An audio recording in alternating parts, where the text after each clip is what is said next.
இந்த ஒரு ஸ்ப்ரே என்னோட ஹேர் ஃபாலை எவ்வளோ கண்ட்ரோல் பண்ணியிருக்குன்னு தெரியுமா? ஸ்கிப் பண்ணாம பாருங்க.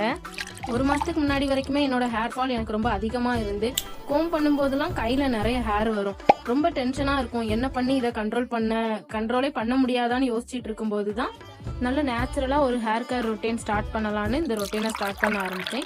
இந்த ரோஸ்மேரி வாட்டர் ஸ்ப்ரேயை வாரத்துல 3 நாள் என்னோட ஹேருக்கு நல்லா ஸ்ப்ரே பண்ணி நல்லா மசாஜ் பண்ணிட்டு வந்தேன்.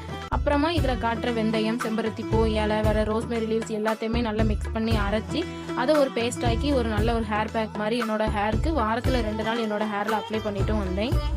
இந்த ரொட்டீன் ஸ்டார்ட் பண்ணதுக்கு அப்புறம் நான் சேஞ்சஸை இந்த அளவுக்கு எக்ஸ்பெக்ட் பண்ணவே இல்லை. ஏன்னா ஒரு 2 வீக்ஸ்க்குள்ளேயே நமக்கு ஹேர் ஃபால் கண்ட்ரோல் ஆயிருது. டேண்ட்ரஃப் கம்மியாக இருக்கு.